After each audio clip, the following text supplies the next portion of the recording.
Once upon a time, a cat had made the acquaintance of a mouse, and had said so much to her about the great love and friendship she felt for her, that at last, the mouse agreed that they should live and keep house together. "But we must make a provision for winter, or else we shall suffer from hunger," said the cat. "And you, little mouse, cannot venture everywhere, or you will be caught in a trap someday." The good advice was followed, and a pot of fat was bought, but they did not know where to put it. At length, after much consideration, the cat said, "I know of no place where it will be better stored up than in the church, for no one dares to take anything away from there. We will set it beneath the altar, and not touch it until we are really in need of it." So the pot was placed in safety, but it was not long before the cat had a great yearning for it. The cat said to the mouse, "I want to tell you something, little mouse. My cousin has brought a little son into the world, and has asked me to be his godmother. He is white with brown spots, and I am to hold him over the font at the christening.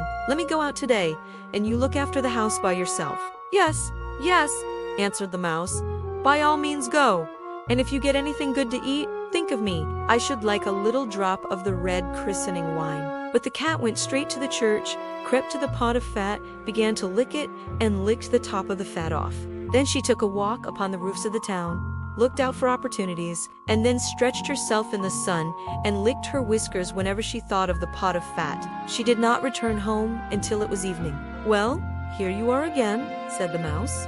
"No doubt you have had a merry day." "All went off well," answered the cat. "What name did they give the child?"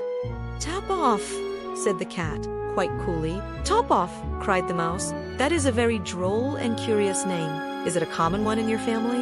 "What does that matter?" said the cat. "It is no worse than Crumb Stealer, as your children are called." Before long the cat was seized by another fit of yearning. She said to the mouse, "You must do me a favor, and once more manage the house for a day alone. I am again asked to be a godmother, and as the child has a white ring round its neck, I cannot refuse." The good mouse consented, but the cat crept behind the town walls to the church, and devoured half the pot of fat. "Nothing ever tastes so good," said she, "as what one eats by oneself," and she was well satisfied with her day's work. When she came home, the mouse asked, "And what was this child christened?" "Half gone," answered the cat. "Half gone? What are you saying? I never heard such a name in my life.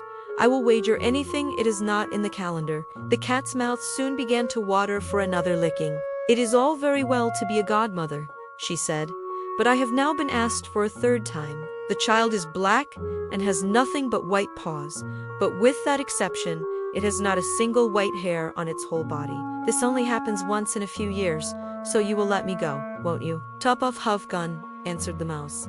"They are such odd names. They make me very thoughtful." "You sit at home," said the cat, "in your dark gray fur coat and long tail, and are filled with fancies. That is because you do not go out in the daytime." During the cat's absence, the mouse cleaned the house and put it in order, but the greedy cat entirely emptied the pot of fat. "When one has eaten it all up, one has some peace," said she to herself, and well filled and fat, she did not return home till night. The mouse at once asked what name the third child had been given. "It will not please you more than the others," said the cat. "He is called Allgone." "Allgone!" cried the mouse. "That is the most suspicious name of all. I have never seen it in print. Allgone. What can that mean?" And she shook her head, curled herself up, and lay down to sleep. From that time forth, no one invited the cat to be a godmother, but when the winter had come and there was no longer anything to be found outside, the mouse thought of their provision and said, "Come, cat, we will go to our pot of fat which we have stored up for ourselves.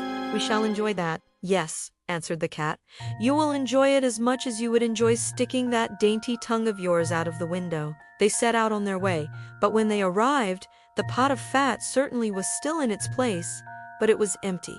"Ah," said the mouse, "now I see what has happened. Now it comes to light. You are a true friend. You have devoured all when you were standing as a godmother. First top off, then half gone, then—" "Be quiet," cried the cat.